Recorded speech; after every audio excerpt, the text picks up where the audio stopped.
Hello everyone, welcome back to my another mini blog. আজকে সকাল সকাল ওঠার একটাই উদ্দেশ্য ছিল, আজকে যেহেতু গণেশ চতুর্থী, সেজন্য সকাল সকাল স্নান দান করে আমরা এখন সকলেই মিলে যাচ্ছি গণেশ মন্দিরে গণেশ পুজো দিতে। আমাদের রুম থেকে গণেশ মন্দির খুব একটা দূর নয়, সেজন্য আমরা সকলেই মিলে ওখানে গেলাম গণেশ পুজো দিতে। গণেশ পুজোর জন্য যা যা দরকার হয় সেগুলোই আমরা একটা দোকান থেকে নিচ্ছিলাম, যেমন কি প্রদীপ, ধূপ, ফুল, প্রসাদ। দরকারি জিনিসগুলো নেওয়ার পর আমরা সুন্দর করে মন্দিরের ভেতরে ফাইনালি প্রবেশ করতে পারলাম। আচ্ছা, কি দিলাম সেগুলো তোমাদেরকে দেখাই। গাঁদা ফুল, ধূপ, প্রদীপ এবং লাড্ডু। বাইরে ঘির প্রদীপ এবং ধূপ জ্বালিয়ে আমরা পৌঁছে গেলাম গণেশ মন্দিরের ভেতরে, মানে অঞ্জলি নিতে। অঞ্জলি বলতে আমরা যে প্রসাদটা নিয়েছিলাম সেটাই আমরা ব্রাহ্মণকে দিলাম। ওখান থেকে আমাদের ফুল দিল, একটু ফোঁটা দিল, আর হ্যাঁ, প্রসাদও দিয়েছে। তো এখানে সকলেই আমার ব্লগে হাই করে দিচ্ছে, নমস্কার করে দিচ্ছে। এরা হলো আমার রুমমেটস, মানে আমরা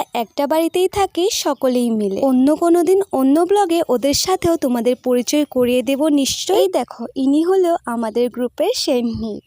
ইনি আমাকে আগে থেকেই বলে দিয়েছে হাইলাইট করে দিতে। এই দেখ, তোকে হাইলাইট করে দিলাম। জানি তুই বেঙ্গলি বুঝবি না, তবু আমি তোকে শিখিয়ে দেবো, ঠিক আছে? মন্দিরে গল্প আড্ডা করে একটু চা খেয়ে রুমে পৌঁছে গেলাম। আজকের ব্লগটা তোমাদের কাছে কেমন লাগলো কমেন্ট করে জানিও। আজকের জন্য এতটুকুই, দেখা হচ্ছে পরবর্তী ব্লগে। টাটা।